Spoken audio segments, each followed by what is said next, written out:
Namaste Arvind ji and welcome to Ananda. Thank you, Mollika. So now, my first question of how did you come to Kalari or did Kalari come to you?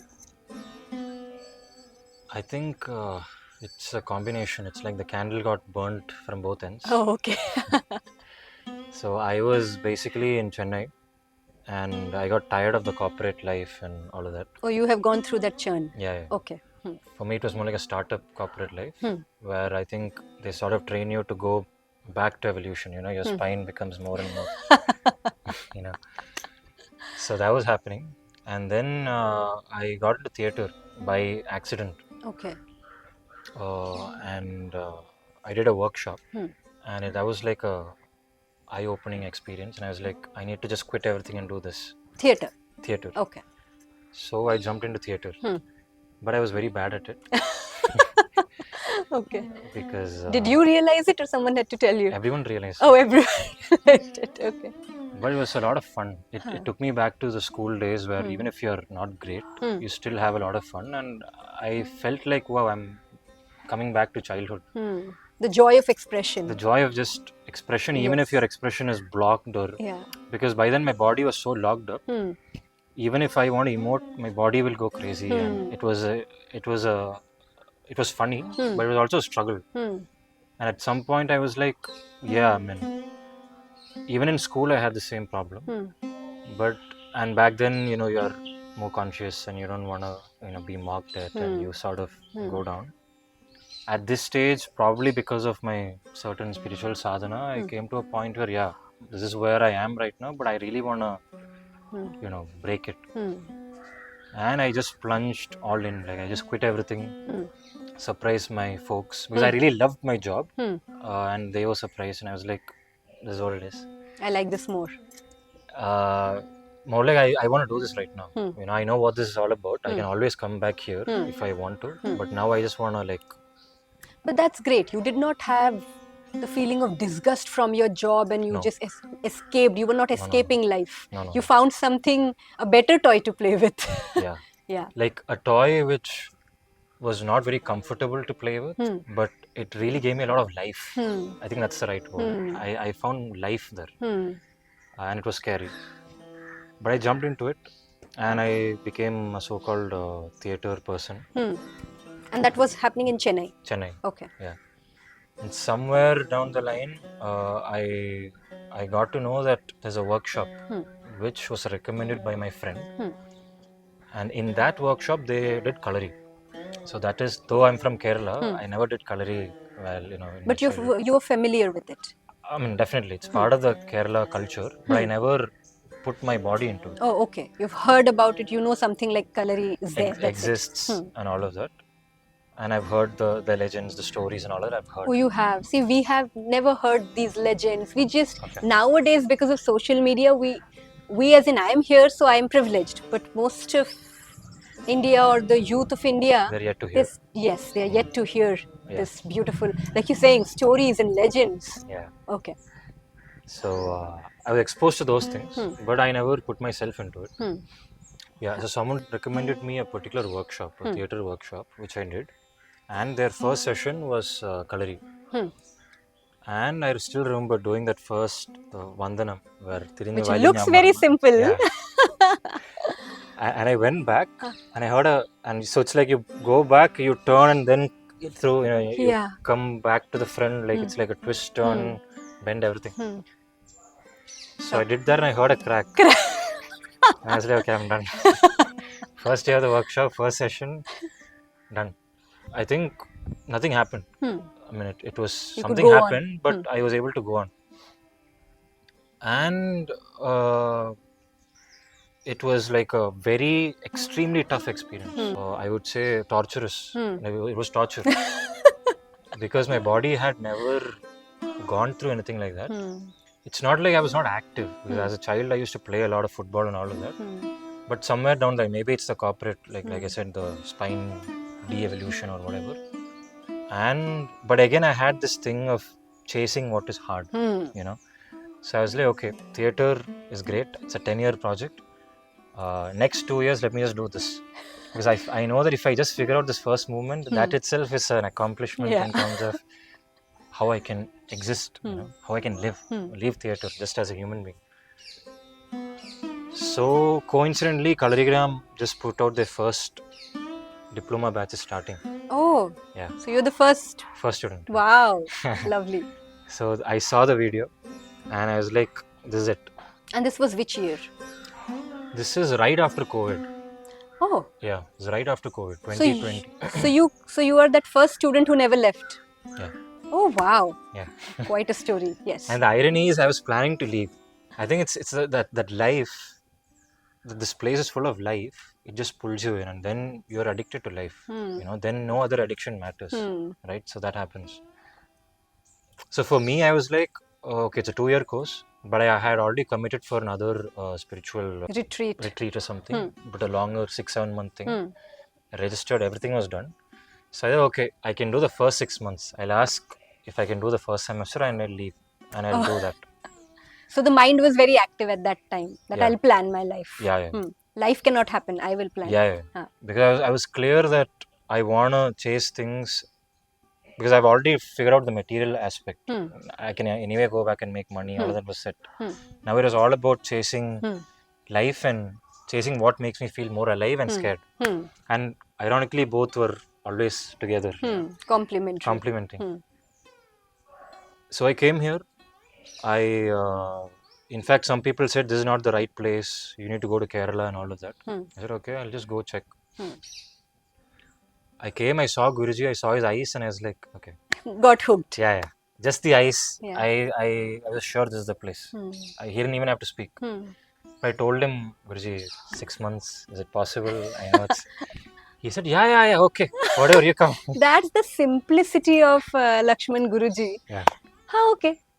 Can we do this? Okay. Yeah. Can we do it like this? Okay. Yeah. I've never seen him stressed or, this is how it is. He's so simple. He embodies simplicity. That you will finally start breaking all the, stiffness in your mind and the rigidity in your body. You'll be like, okay, fine. If he can go so much, why can't I? Exactly. That's so true. Because in the moment, he said that with a laugh. And I was like, wow, that's it. What kind of an open heart and that expanded state when you are living like that. You can't be like, this is what it is. Yes or a no, take it or leave. Okay, you have this much opening. We'll give you something for what you want. Yeah. So then you're 6 months. He has agreed. Yeah, he's agreed. And maybe that's a strategy, because he knows if you get a little bit of this thing, you can't leave. Yeah. So I did. I committed for that. The most painful experience of my life in every way, not just the body. Because 5 hours of Kalari for a body that was so bad. Because actually, a lot of people see me like this right now. You can't really imagine how I was back then. It just changed everything. From how my eyes are to how my spine sits, how I walk, how I talk, my voice changed. But it was literally death. It's sort of like I died and I came back multiple times, not even just once. And 5 hours of Kalari is sort of like, it really ensures that it demands the kind of, I realize that meditation is not something that you do. It's like something you have to be throughout the day. Because if I don't drink enough water, like 1 glass less water, I'll die in the pit. If I don't eat properly, I die. If I don't sleep properly, I die. So every day I was dying. Multiple ways. I found and facing death every day. Fighting death every day. Yeah. And I explored death in so many different angles. It's like war. You don't know what, because you think you figure it out, and then you go out, and then something else comes in. It's like one fun. I mean, I don't know. One way I look at it is, it's like if you play a game, you usually expect level 1 is over, level 2. Before winning level 1 itself, you are into level 3. And then in level 3, you figure out level 1, and you somehow figure it out. Suddenly you're in level 10. So it's like that level of like what Guruji offers as a diploma. Like he was mentioning, accelerated growth. It's not like linear, then number 1, number 2, level 3. No. So you've been thrown into it. Thrown into it and dragged. It's like not like you can throw and you can be there. Like you're hooked and it goes in its pace. If you learn to run fast, you will go joyfully. If you don't figure it out, you're just dragged into it. You'll get hurt. But somewhere down the line, you figure it out. And probably you think you figured it out. Even right now, I don't think I've figured it out. But I've sort of figured out to run joyfully up to an extent and then still fall and enjoy the fall, enjoy the death. Fall. Yeah. Enjoy the death, enjoy the pain. It also takes a huge toll on your emotional and mental health. Not just in terms of, oh shit, I feel, my body is going through this, but I think Guruji told me that a lot of your emotion is really blocked in your pelvic region. Yes, the lower chakras. Yes. Yeah. And this Kalari is all about just, like you said, cracking open this from all angles. And that really changes, the things that come when these things break, what happens to you. And all of that is just wild. And the beauty of this space which Guruji has created is, he's created it's not just Kalari, right? There's a tantric practice. There is a theatre practice which is rooted in Tantra and Kalari, which really allows you to just throw it out. Like when these things come out, for me, being a part of these productions and these plays and all of that actually helped me throw out a lot of things out, find things within me which I didn't know existed. My idea of theatre itself changed after coming here. It became, before entering the stage, I used to be stressed. Okay, what am I going to do? This is my line. I need to do this. I need to do that. After coming here, I don't even care if I'm like on the side stage, ready to, enter the stage for a huge monologue or a sequence or whatever, or just ready for a podcast like this, or ready to cook at my home. It's all the same. I just jump in and I know what to do and it just flows. Breaking it open, but also how to deal with that is something I again learned the hard way, and now it's become a joy. It's become a dance. Wow. To play with the rhythm. If this comes, okay, I'll dance like this. If this comes, I'll dance like this. Okay, maybe I'll fall down. That is also part of the dance. So letting life happen becomes easy when you go through a process, because when you are in your IT job or whatever, we have that fear of unknown. And you said that we know after level 1 comes level 2, and here you don't know. So everything is unknown for you. Yeah. And so that fear of unknown basically shrinks people if they don't have a way. Yeah. And Kalari gives you that way. Kalari gives you the compass. Instead of a map or a way, it gives you a compass. Direction. So it gives you a direction. So you don't need to know anything. You don't even need to know the way. You are prepared. No matter what comes. You will have, okay, it's pointing here, let's go here. So it's like, if this comes, I'll dance like this. It's that, you get the direction, which I guess we always had as human beings, but modern education sort of took it out of us. And like you said, fear is something which we have in so many layers. Yes. And Kalari so beautifully addresses it, in the sense, like, let's say you are the most stressed guy. You are the most stressed person. Your wife is doing that. Your husband is doing this. Your mother this. Your job, your boss is doing this. All of these things are happening. But then suddenly you have a weapon in your hand, a sword. Your friend, your partner has a weapon, and you're supposed to duel. Doesn't matter whatever is going in your life. At that moment, you have to be there. And that's like handling with fear. It's actually using fear to be in the moment. It's like using fear as a tool. If you look using fear as a tool, yes. Right? Because most practices, you're trying to either destroy fear or you're trying to suppress it. Yeah. Or there are different techniques. Look the other way, someone else will take care of it. There are so many different philosophies and concepts, right? In Kalari, you're using fear to dance. You're dancing with fear, literally. Tandava. Yeah. Because I still remember the first day we got the metal weapon, and the other students got the metal weapon. Even in between class, we'll have these things, right? We became so much in love, because we knew that we need each other, because we can't hurt each other. We will at the end of the day, but we have to be so aware and we have to be so present. So that was like dynamic meditation in action, using fear to dance with, which really, once you do that, then it doesn't matter what happens in life. Okay, I really, if I can jump in a way to strike you and ensure that if you don't block, I actually, because that's what Guruji says, you should go all out. But if the block is not there, your control should be such that it stops right before your head.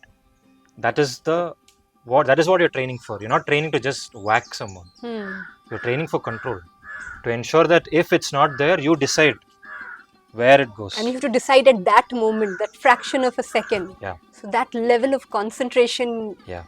Control. Yeah. So once you go through that, and you're scared, the beauty about that practice was, more than will I get hurt, that is also there, will I hurt that person? Because that was a bigger fear, right? So in that fear, that experience of just, doing that, now it doesn't matter what happens in life. Because I did this. What more of a challenge? If I can dance with this fear, everything else seemed like a smaller demon to address, right? So even we get a lot of queries, what is the relevance of weapon training at this age? And this is what I tell people. This was my experience, and I'm pretty sure for the modern human being addressing all of these fears, this tool is something which can change everything. Yeah. And it started with fear and unknown and scared, and now I'm not scared anymore. And come what may, I will dance with it. Not that I'll face it, but I'll dance with it. The joy of living. Wow. So this is basically like a Gurukul. This is a Gurukul. This is a Gurukul, and I think the beauty of this space is, it's figured out a way to make a Gurukul relevant to the modern times. Because I see a lot of Gurukuls which are very traditional, but it is not able to serve society as efficiently in the current time. Because it's not addressing the modern human being as much, right? Here, if you look at it from outside, okay, it's a 2-year course. It's a 2-year diploma course. It's a diploma, there's a structure and all of that. But it is just a trap to make people, plan everything. Like I said, it's a wonderful trap. It's a beautiful trap. To take you out of the trap of the modern society. Exactly. And bring you back to life. Yeah. You think it's a diploma course, but the moment you enter, you see it's actually a Gurukul. But if you are a person who doesn't want to see it as a Gurukul, you can still make use of it as a diploma course and you can leave. That's also there, and many people have done that as well. But if even if you don't know if you need a Gurukul, if you actually needed a Gurukul, if you come here, this is what, when people say we came for 2 days and we're here and we stayed. Yeah. It's like, once you realize, this is what this life needed, the Guru is here. Lakshman Guruji, you're not frustrated, you're not angry. You have all kinds of students asking you really stupid questions. I have the empathy because I know what I was when I was a child, when I was coming to this. I got privileged in certain ways. I had to learn certain things in a difficult manner. So that empathy of the rishis, which is the hallmark of India, I see in this place, and that is the reason why probably the first student who came never left. A lot of people who are in the, I don't say, IT life. Money is important. You have to live in the society. Sri Aurobindo has also mentioned why it is important. It's not for your personal gratification, but for the greater good. So we do not ask them to abandon life and come. If there are youngsters who want to learn Kalari, who want to come here, and also cannot completely abandon their work, do you think they can contact Kalarigram? So this is a very beautiful question, because I'm an example of that. Because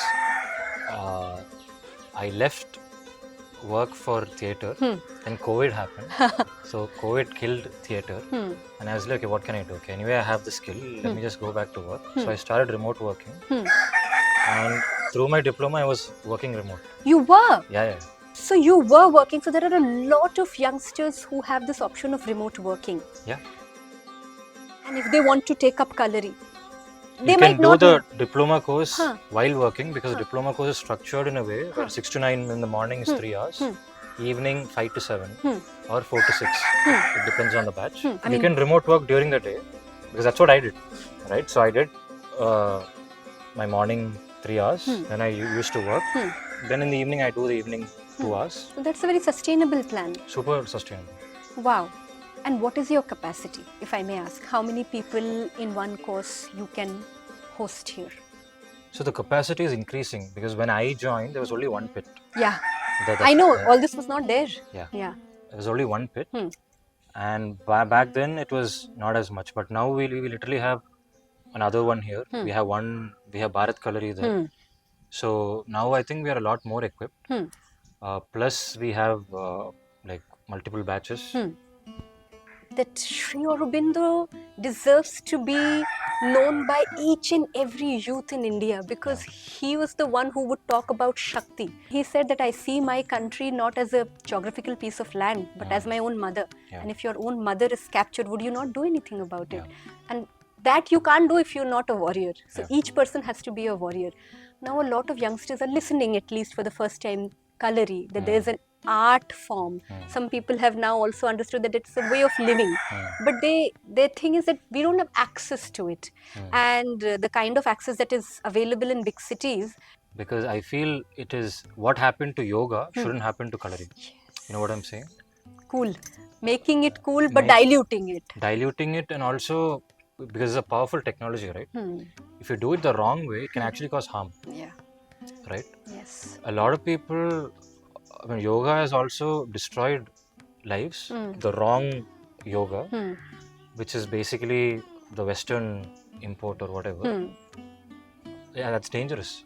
And then people think this is what is yoga, right? And that shouldn't happen to Kalari.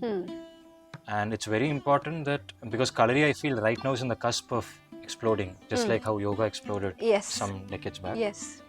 And when that happens, it's important that people who are spreading it get it from the source. And Guruji right now has created a traditional Kalari pit, and the pit is very important. The space, if I do Kalari here, it's one thing. Even here, in Kalarigram, in this garden, it's one feel. But the moment I enter the temple, right, the temple, and I touch because we say the pit is basically the Shakti, she is the mother. We are entering her womb, and we are recreating ourselves. And we go down into her, right? And there is the Bhagavati Tara, the 7 steps, which is the Kaluriga deity, which basically is the 7 chakras of the body. That is what we worship, right? Your ultimate nature as Kaluriga Devi, as Shakti, in her womb, when you do Kalari, when you practice, what happens to you is not simple physical realignment. It's an energetic realignment. It's more like you're going back to the source, right? I mean, this is a country which has faced a lot of invasions and colonial thing for centuries, right? And physically, we have been choked, and we are coming back. But the energy still remains. You can actually feel it in the air if you enter certain spaces and if you have become a bit open. And what I've realized training in the Kalari pit is that if you just figure out how our ancients took the breath, if you just align our breath to their breath, if you just breathe like they did, it's just here. Bharat hasn't gone anywhere. It's still here. It's that simple. And that is what we need to ensure gets passed on. Not just the physical flexibility of, I can go this low. Absolutely. Or I can jump this high. Because especially in the social media world, like these 5-day teachers, that's what they're aiming at. That's something which shouldn't happen. And even if we have just, like you said, 20 people coming in, learning it properly from the Guru in the temple with Devi, those 20 people can change the entire game. Absolutely, yes. For a generation. Yes. For sure. We don't need like hundreds and thousands of people. 20 proper people who can become the next Guruji. Yeah. If we create that, that's all we need. And we, like I said, the energy body is still here of the mother. It's still here. So Kalari is something which really helps you breathe like our ancients, and you realize everything is still here. The cosmetics might have changed, and maybe there are still forces trying to change it even more, but just like we're bouncing back physically, energetically we don't even have to bounce back. It's there. It's there. We just need to learn to breathe and access it. So thank you so much for your time.